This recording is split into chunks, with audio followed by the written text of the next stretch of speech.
Praise the Lord सबको। जय मसीह की। Praise the Lord. हमने यशाया उसका 11वां अध्याय ऑलरेडी चौथे दिन यानी कल किया था, जिसके अंदर हमने एक बहुत ही इंटरेस्टिंग, एक अट्रैक्टिव वर्ड आया। यशे की के ठूंठ में से एक डाली फूट निकलेगी। बहुत इंटरेस्टिंग है ये कि ये डाली फूट निकलेगी और उसकी जड़ में से एक शाख निकलकर फलवंत हो गई। एक शाख निकलती है, ठूठ ठूठ बाकी बच जाता है। ये कौन सा ठूठ है?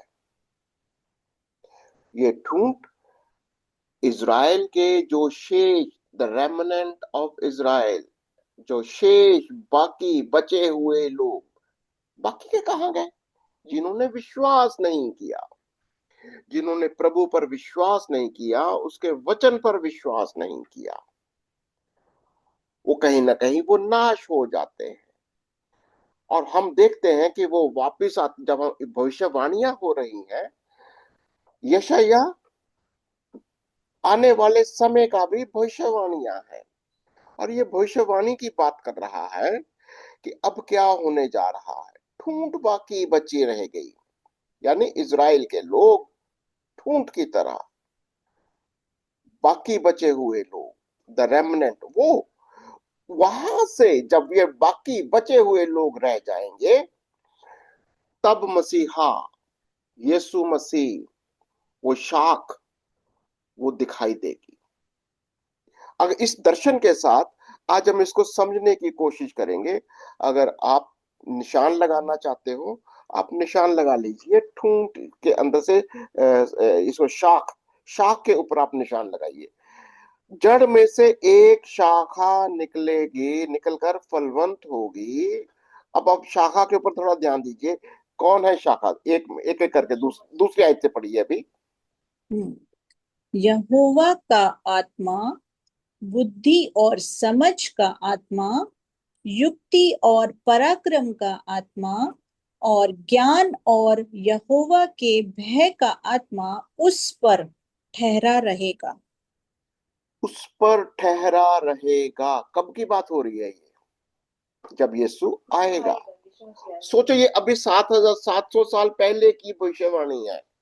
उस समय कह रहा है, जब ये यीशु मनुष्य बनकर इस बालक की तरह पैदा होगा, वो जब वो काम करेगा, पिता का काम करेगा, उसके ऊपर एक आत्मा होगा, पवित्र आत्मा होगा, और उसके ऊपर वो ठहरा रहेगा। क्यों पर उसको पवित्र आत्मा की जरूरत है? क्योंकि वो सिंपल इंसान है, शरीर में है। वो अभी शरीर की तरह आपके जैसा, मेरे जैसा, वो सिर्फ फर्क इतना है, वो पवित्र आत्मा के द्वारा जन्म लेता है। और जब वो आता है और उसके ऊपर पवित्र आत्मा, जैसे हमारे ऊपर होली स्पिरिट की बैप्टिज्म होती है। हर एक विश्वासी इस बात को समझता है कि हम पवित्र आत्मा के द्वारा हमारा बैप्टिज्म होता है, जिसके द्वारा हमें ये सारे गुण दिखाई देते हैं। एक एक गुण को एक बार फिर से देख लेते हैं।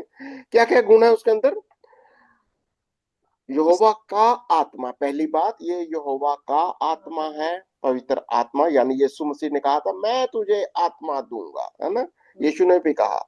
बुद्धि का आत्मा है, ये आप जब पवित्र आत्मा को ग्रहण कर लेते हैं या पवित्र आत्मा के साथ बैप्टाइज हो जाते हैं, प्रभु आपको स्पेशल अपने वचन की बुद्धि देता है।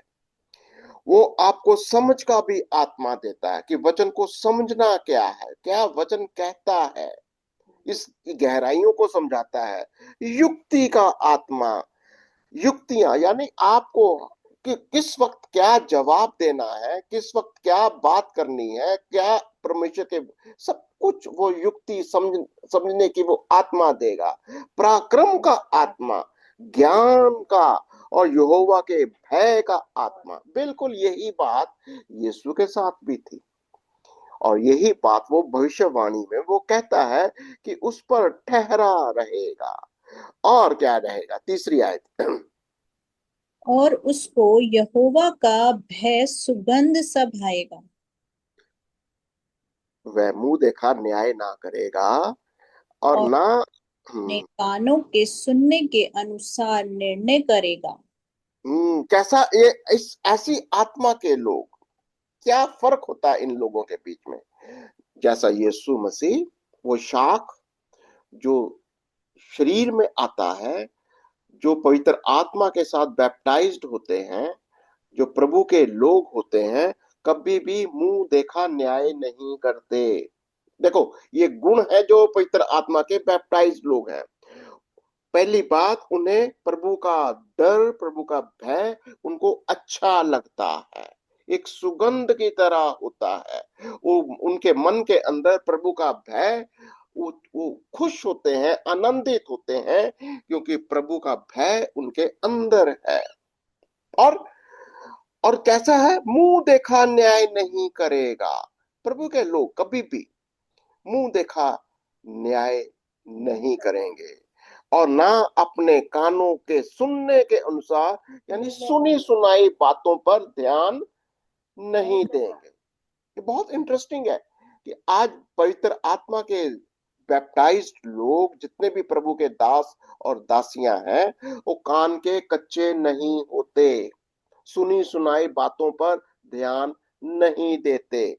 और क्या होता है, परंतु परंतु, हाँ है हाँ, कंगालों का न्याय धर्म से, और पृथ्वी के नम्र लोगों का निर्णय खराई से करेगा। और वह पृथ्वी को अपने वचन के सोंटे से मारेगा, और अपने फूंक के झोंके से दुष्ट को मिटा डालेगा। इसका क्या मतलब है? वो तलवारबाजी नहीं करेगा, बंदूक नहीं चलाता। जैसे आज हम लोग कभी भी अपने किसी भी हथियार का इस्तेमाल नहीं करते। हमारा हथियार सिर्फ परमेश्वर का वचन है। यीशु मसीह भी अपना वचन के साथ न्याय करता, यही उसका सोटा है। जब यीशु नहीं आया था, पहले सिर्फ सोटा क्या था? राजा लोग, राजा लोगों को, जैसे अशूर के राजा को सोटा बनाता, तू मेरे हाथ में सोटा है। पर लेकिन जब यीशु मसीह आ गया, जब यीशु मसीह इस संसार में आ जाता है, उसका सोटा उसी का वचन होता है। आज हमारे लिए सोटा क्या होता है? आज हमारे लिए हथियार क्या है? सिर्फ और सिर्फ परमेश्वर का वचन। हमारी इस ताकत यही है। और आगे पढ़िए। हम्म। तब भेड़िया, सॉरी, 5 में कहता है, उसकी कटी का फेंटा धर्म, और उसकी कमर का फेंटा सच्चाई होगी। यस, उसकी कमर का फेंटा धर्म, और उसकी कमर का फेंटा सच्चाई। देखो, इसको इफिसियों 6:14 को पढ़ के देखो जरा, इसका आज हमारे लिए भी यही बात है। इफिसियों 6 और उसकी 14वीं आयत।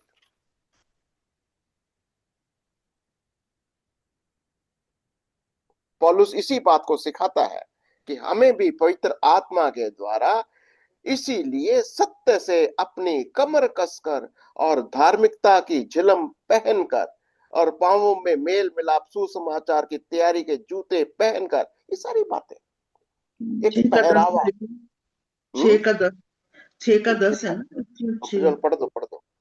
इसलिए प्रभु में और उसकी शक्ति के प्रभाव में बलवंत बनो, हम्म परमेश्वर के सारे हथियार बांध लो कि हम्म तुम शैतान की युक्तियों के सामने खड़े रह सको। हम्म हमारा ये मल युद्ध लहू और मांस से नहीं, परंतु प्रधानों से और अधिकारियों से और इस संसार के अंधकार के हाकिमों से और उस दुष्टता की आत्मिक सेनाओं से है जो आकाश में। हम्म।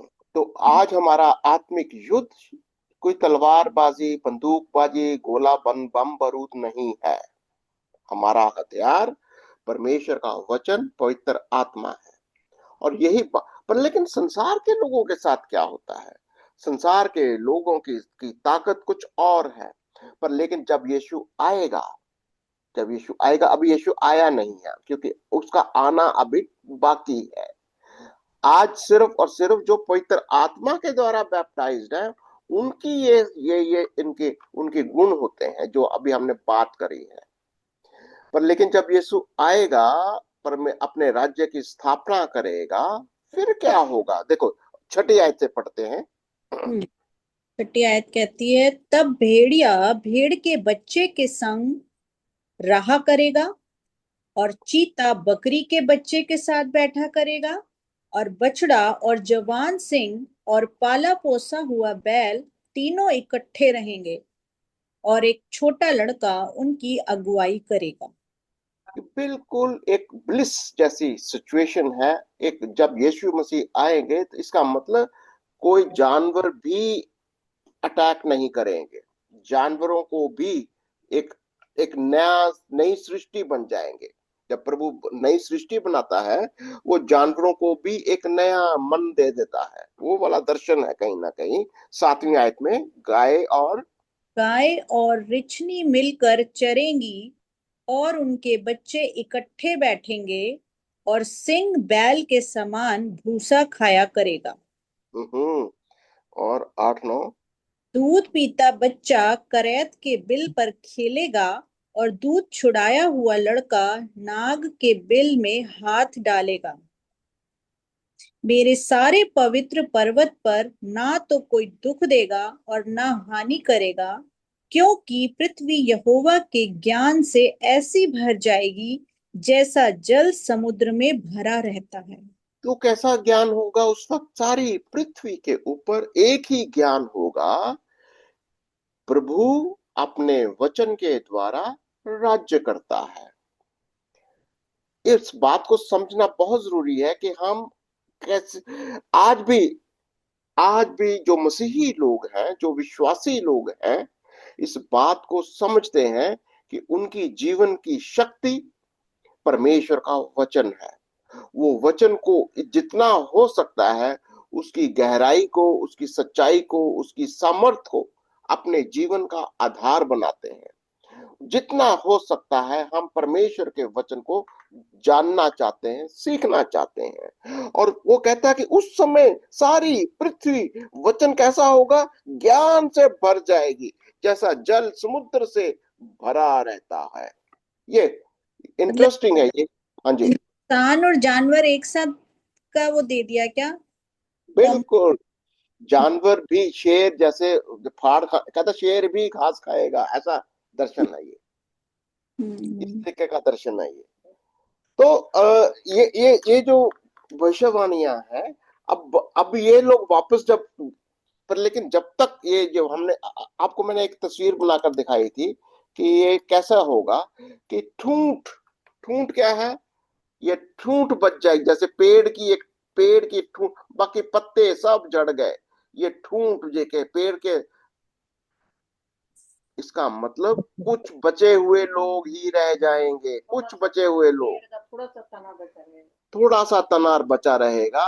और ये तना, ये दाऊद का जड़ है। दाऊद ये यिशे का ये यहूदा का घराना समझ लो। यहां से एक एक शाख निकलती है, एक शाख निकलेगी, ठीक है। और वो शाख कौन सी है? इसका नाम लगा, एक शाख को बोलेगा शाख। यीशु कौन है ये मसीह। शाख? यीशु मसीह। एक शाख निकलेगी जिसका नाम है यीशु मसीह, और उस शाख के साथ बहुत सारे लोग जुड़ते जाए। जैसे हम भी एक जंगली, जैसे रोमियो 11 के अंदर हम पढ़ते हैं, 11 का कौन सी आई थी वो? शायद 17 से 18 तक था कोई, कि हम लोग भी एक जंगली शाखाएं हैं। ये हमारी शाखाएं जंगली हैं, पर लेकिन हम किसके साथ जोड़े गए हैं? प्रभु के साथ। इस शाख के साथ हम इसके साथ जोड़े जाते हैं, ग्राफ्टेड किए जाते हैं, रोपे जाते हैं। और ये जो लोग, ये क्या बन जाता है? यीशु मसीह का बदन। ये यीशु मसीह का बदन बन जाता है। और ये जो कह रहा है, ये बदन उस वक्त कंप्लीट हो जाएगा। इज़राइल भी वापस आ जाएगा। इज़राइल भी, जो बचे हुए लोग होंगे, बचे हुए लोग कौन है? जो बंधुआई से वापस आएंगे, वो भी अब आकर प्रभु के साथ जुड़ जाएंगे। तो ये भविष्यवाणी आपको 10वें आयत से मिलेगी, यशायाह 11 और उसकी 10वीं आयत। हम्म 10वीं आयत, जिसकी हेडिंग है, बंधुआई में गए लोग वापस लौटेंगे। हम्म 10 में कहता है, उस समय यिशै की जड़ हम्म देश के लोगों के लिए एक झंडा होगी। सब राज्यों के लोग उसे ढूंढेंगे और उसका विश्राम स्थान तेजोमय होगा। ये जड़, ये ठूंठ, इसी को ढूंढेंगे लोग, इसी की बात करेंगे। और खास तौर से यहूदी लोग, जो लोगों ने इस पर विश्वास नहीं किया बल्कि थोड़ा बहुत विश्वास करते थे, ढूंढते ढूंढते इसके पास आएंगे, इसको ढूंढते हुए आए, देश देश से लोग आएंगे। और उस समय क्या होगा? उस समय 11। प्रभु अपना हाथ दूसरी बार बढ़ाकर बचे हुओं को, जो उसकी प्रजा के रह गए हैं, अशूर से, मिस्र से, पत्रोस से, कूश से, एलाम से, शिनार से, हमात से और समुद्र के द्वीपों से मोल लेकर छुड़ाएगा। सब राष्ट्रों से, सब राष्ट्रों से, जिस जहां भी वो कहीं भटक गए, तितर बितर हो गए, सबसे छुड़ा कर वो वापस लेकर आएगा। कल भी हमने इसके ऊपर चर्चा करी थी। ये भविष्यवाणी ऑलमोस्ट कंप्लीट हो गई है। क्यों? क्योंकि इज़राइल वापस आ गया है। इज़राइल एक वापस फिर से राष्ट्र बन गया है। क्योंकि वचन कहता है कि इनको मैं वापस फिर इज़राइल में लेकर आऊंगा। आज 1948 से इज़राइल एक राष्ट्र है, और उस राष्ट्र में प्रभु के लोग उसको ढूंढते ढूंढते ठूंठ में वापस आ रहे हैं, और आ गए हैं। बहुत सारे लोग वापस आ गए, यही भविष्यवाणी है। और क्या कहता है वो 12 आयत में? वह जाति जाति के लिए झंडा खड़ा करके इज़राइल के सब निकाले हुओं को और यहूदा के सब बिखरे हुओं को पृथ्वी की चारों दिशाओं से इकट्ठा करेगा। ठीक है, ये भविष्यवाणी थी उस समय, और ये आज ये भविष्यवाणी पूरी हो रही है या हो गई है। क्योंकि प्रभु आप अब इनको इकट्ठा कर रहा है। ठीक है, और फिर क्या होगा? एप्रेम फिर डाह ना करेगा और यहूदा को तंग करने वाले काट डाले जाएंगे। ना तो एप्रेम यहूदा से डाह करेगा और ना यहूदा एप्रेम को तंग करेगा। तो उत्तरी राज्य और दक्षिणी राज्य का जो आपस में झगड़ा था, जो हम देख रहे थे पहले, वो झगड़ा अब नहीं करेंगे।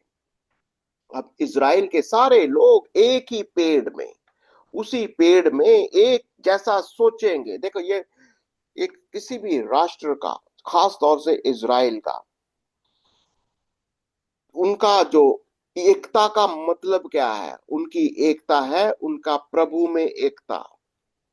जो प्रभु उनका असली जड़ है, वो पेड़ के अंदर उनका सोचना, उनका शक्ति, उनका ज्ञान, सब कुछ उस पेड़ के अंदर है। ये पेड़, देखो, एक ऐसा पेड़ है, हर एक डाली उस पेड़ के अंदर ही अपनी शक्ति को पाती है, अपने ज्ञान को पाती है, अपनी आत्मा को पाती है। तभी ये पेड़ फलवंत होता है। और इस बात को समझेंगे कि वो आपस में बिल्कुल नहीं झगड़ेंगे। और फिर क्या कहता है? परंतु वे पश्चिम की ओर पलिश्तियों के कंधे पर झपट्टा मारेंगे और मिलकर पूर्वियों को लूटेंगे। यानी अब मिलकर लड़ाई करेंगे। पहले तो आपस में झगड़ा करते थे, अब तुम मिलकर लड़ाई करोगे। जो तुम्हें तुम्हारे दुश्मन बने हुए हैं, और उनको तुम बाहर निकालोगे। और क्या लिखता है? वे एदोम और मोआब पर हाथ बढ़ाएंगे और अम्मोनी उनके अधीन हो जाएंगे। हम्म और ये भविष्यवाणी अभी कंप्लीट हो रही है, अभी हुई नहीं है। देखो, अभी भी पलिश्ती जो है, वो पैलेस्टाइन जिसको बोलते हैं, फिलिस्तीन, वो जो पश्चिम की ओर है, और एक थोड़ा सा बीच में भी है, पूरब की ओर भी है। अब वो कह रहा है कि ये सब का सब तुम ले लोगे। यही नहीं ले लोगे, एदोम को भी ले लोगे, मोआब को भी ले लोगे। बहुत सारा एरिया जो इनका अपना था, तुम इसको ले लोगे। और देखो, आज ये भविष्यवाणी यीशु के आने से पहले ये पूरी हो जाएगी। ऑलरेडी सीरिया की गोलान हाइट को इसने कब्जा कर लिया है, क्योंकि वहीं से शुरू होता है। और हमने इसको देखा था कि वो जो एक सड़क बनेगी। कहां से सड़क बनेगी? अशूर से लेकर मिस्र के, वो जहां पर वो जो समुद्र है, वो नील नदी गिरती है, वो हमने कल देखा था। फरात एक नदी।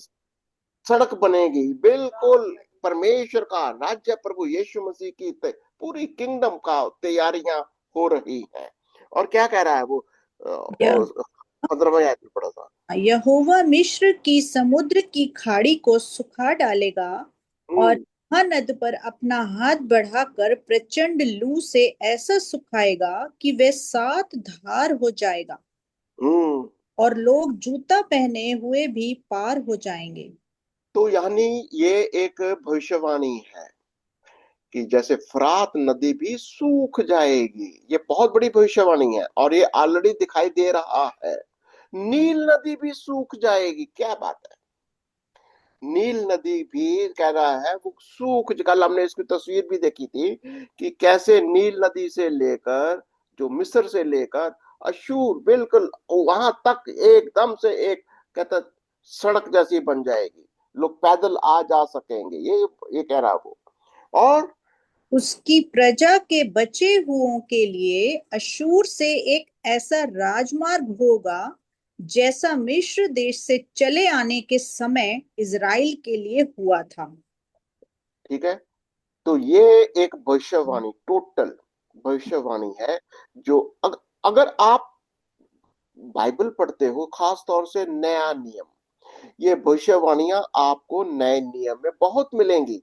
मैं चाहूंगा कि इसके ऊपर जब भी आप पढ़ते हो तो यशायाह की भविष्यवाणियां सिर्फ पीछे ही नहीं लेके जाती, भूतकाल में ही नहीं ले जाती हैं, वो आपको भविष्य में भी लेकर जाता है, आने वाले समयों के और भी लेकर जाता है।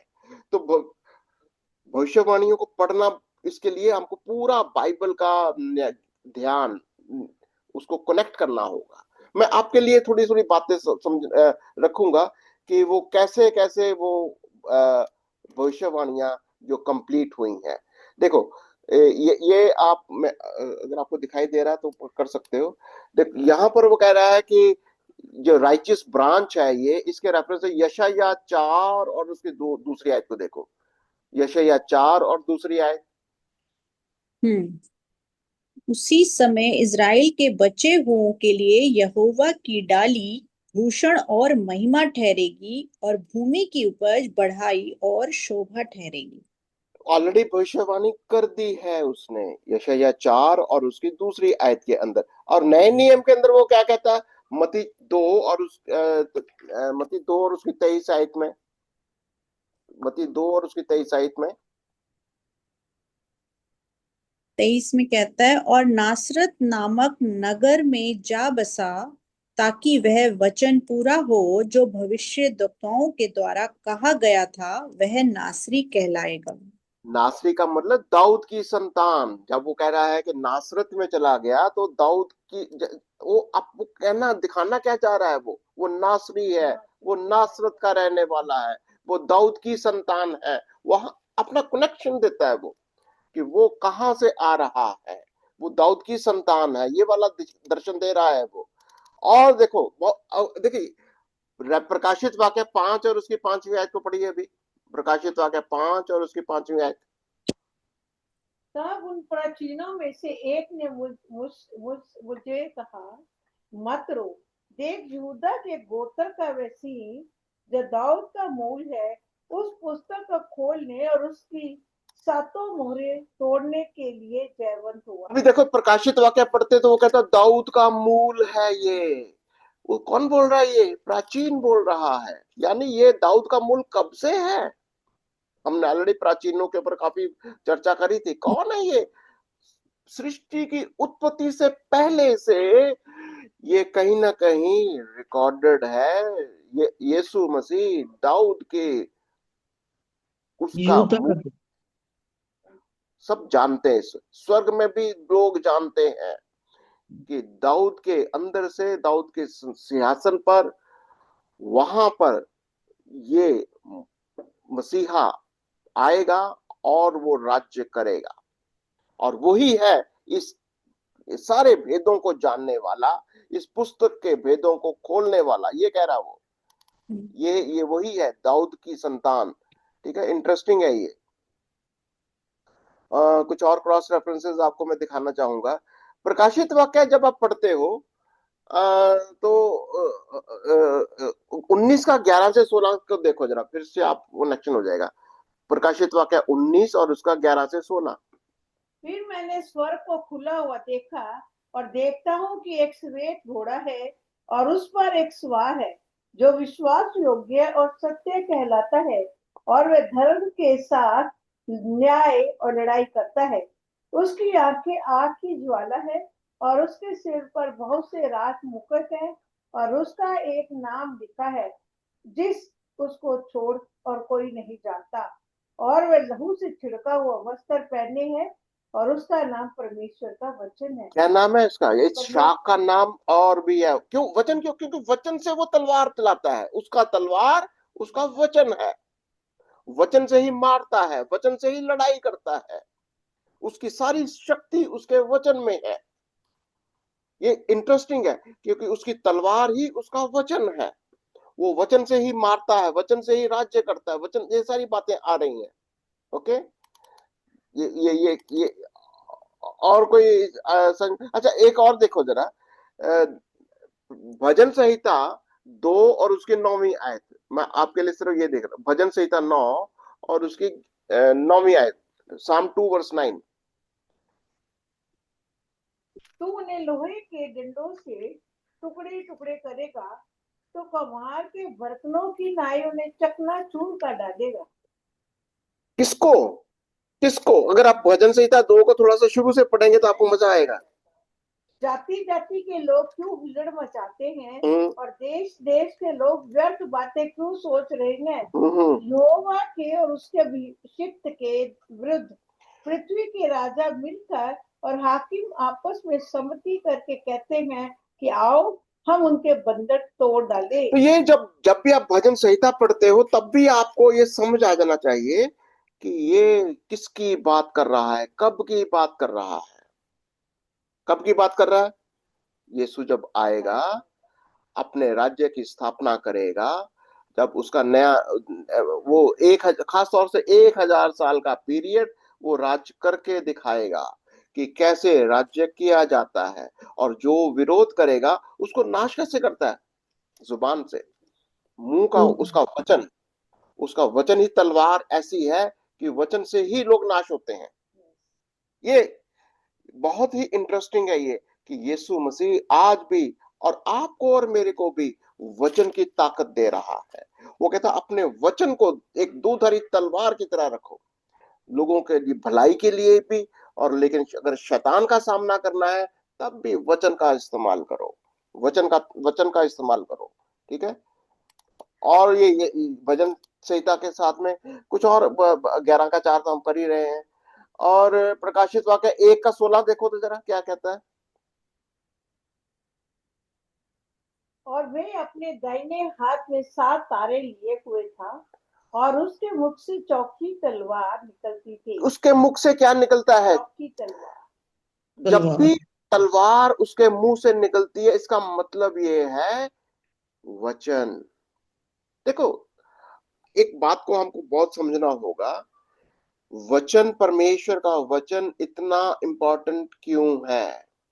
आज आपको, मेरे को, हम सबको परमेश्वर के वचन को इतनी गहराई से, इतनी बारीकी से क्यों पढ़ना चाहिए?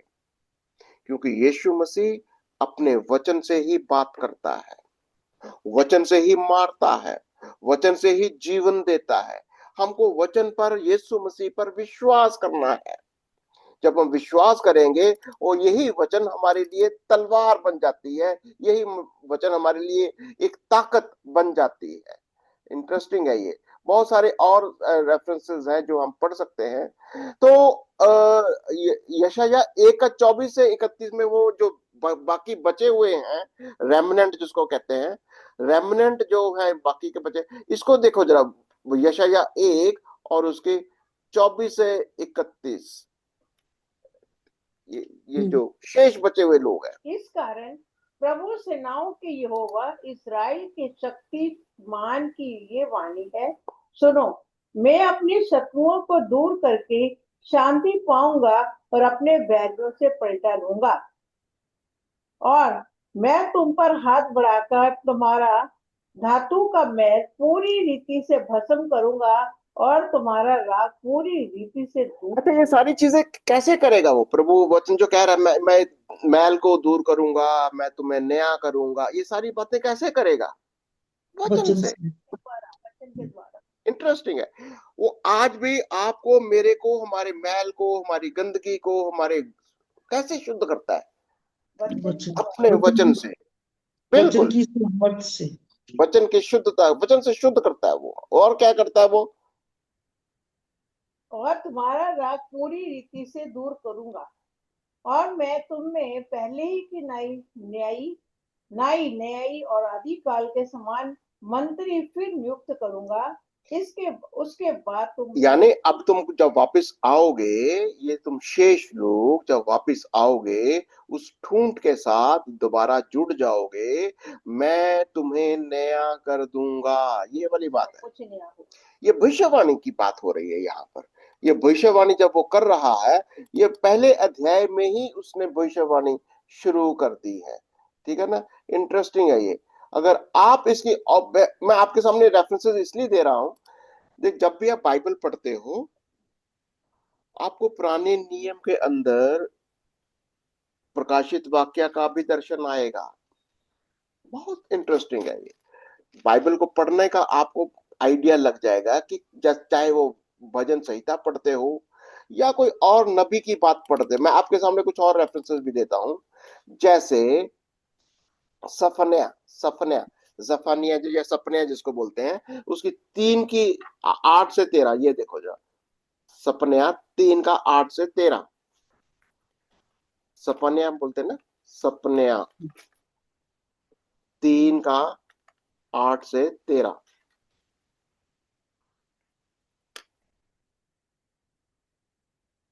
सपने 3 का 8 से 13 मैं पढ़ता हूं आपके लिए। इस कारण यहोवा की ये वाणी है, देखो, मिला आपको? अगर आपके पास 1093 पेज के ऊपर है ये बाइबल सोसाइटी के अंदर। इस कारण यहोवा की ये वाणी है, जब तक मैं नष्ट करने को ना उठूं, यानी कब उठेगा? जब वो आएगा, तब तक तुम मेरी बाट जोते रहो, मेरा इंतजार करते रहो। पुराने नियम के अंदर बिल्कुल इसी और इशारा कर रहा है।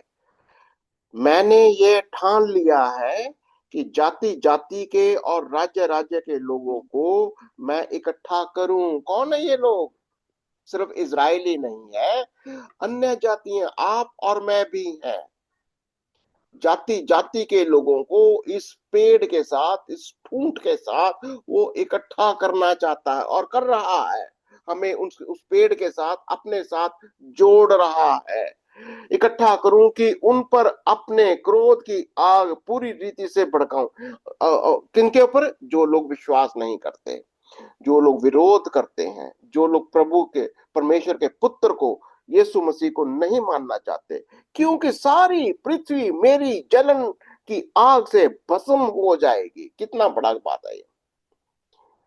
उसकी आग, कहता मेरा न्याय, यीशु मसीह का न्याय की बात हो रही है कि यीशु जब आएगा, सारी सृष्टि के ऊपर, सब पृथ्वी के ऊपर अपने न्याय को दिखाएगा। वो कह रहा है वो।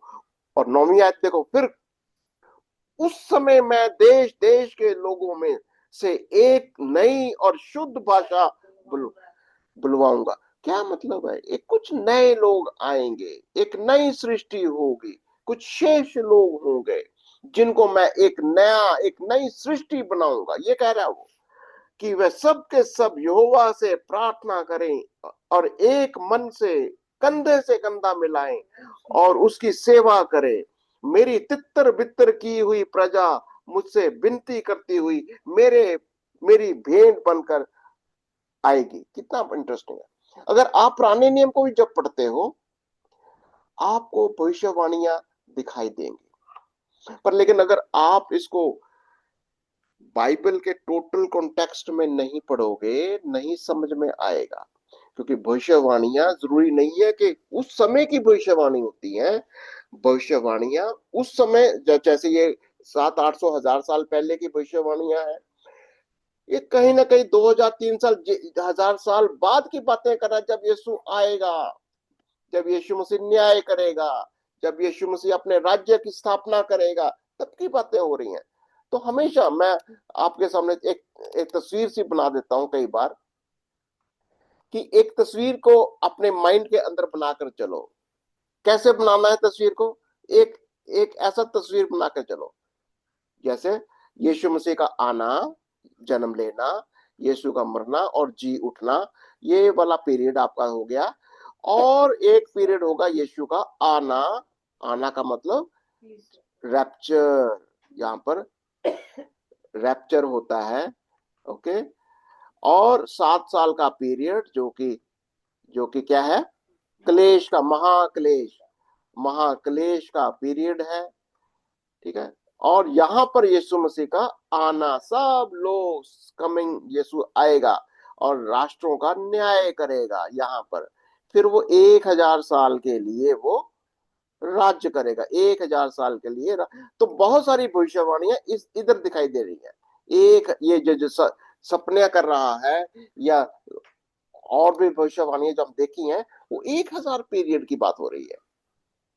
जब यीशु आएगा, वो न्याय करेगा। वो तो आपको ध्यान देना चाहिए कि ये भविष्यवाणी कौन से वाले पीरियड की ओर कर रहा है। ठीक है। और अगर आप इसको इस तरीके से नहीं भी समझ में आता, तो आप हम जरूर क्लास के अंदर हमारे साथ, एक दूसरे के साथ, इसी को फेलोशिप कहते हैं, आप डिस्कस करिए, चर्चा करिए, वचन को सीखिए, वचन को सिखाइए। और अगर आपके पास कोई भी सवाल होता है, अगर कोई भी आपके माइंड के अंदर चल रहा है कि भविष्यवाणी नहीं समझ में आ रही बाइबल के पुराने नियम में, आप जरूर अपने कमेंट्स में लिखिए, आप इसको शेयर करिए। और हमारी फेलोशिप इसी इसी काम के लिए है। ये हमारा जो रिकॉर्डिंग होती है, वो इसीलिए होती है कि वीडियो यूट्यूब पर हो, फेसबुक पर हो, सब लोग प्रभु के वचन को अच्छी तरह से समझें, सीखें और सिखाएं। आपके सवालों के जवाब देने का पूरा प्रयत्न करते हैं, कोशिश करते हैं, दुआ भी करते हैं हम आपके लिए। और देखिए, जैसे 12वां अध्याय यशायाह का, अब ये कौन सा वाला समय आ गया, क्या आप बता सकते हो अभी? यशायाह उसका 12वां अध्याय। धन्यवाद। कौन कर रहा धन्यवाद?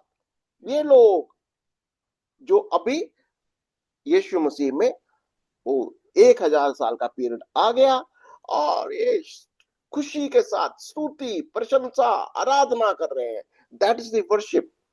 और यही वर्शिप आज हम लोग भी कर सकते हैं, पढ़ सकते हैं अगर यशायाह और उसके 12वां अध्याय,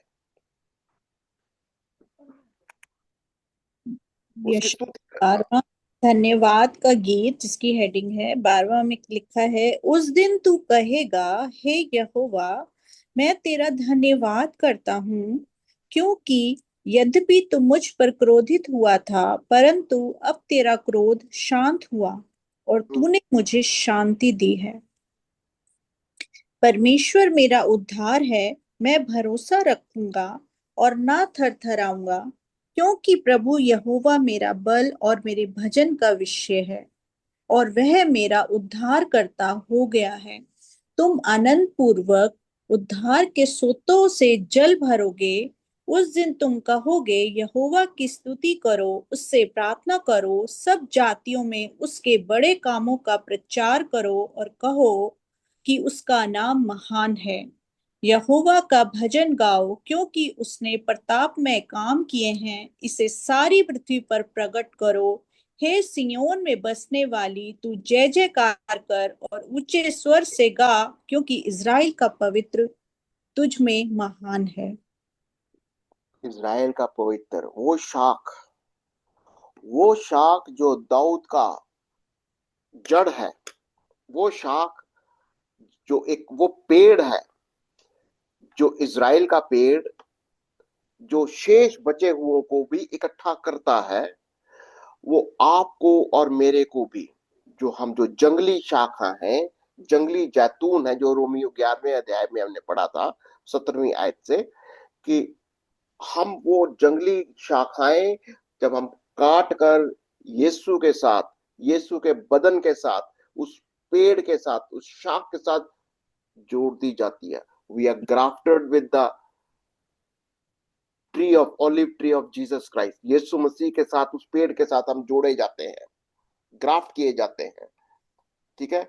और ये कलम जो हम हो जाते हैं, हमारे अंदर भी यीशु मसीह का वो आत्मा, यीशु मसीह का वचन, यीशु मसीह का नाम हमारे अंदर भी वो रसने लग जाता है। हम भी उसके बदन में एक हो जाते हैं। हमारे अंदर भी वही गुण आते हैं, आने भी चाहिए, जो यीशु मसीह के हैं।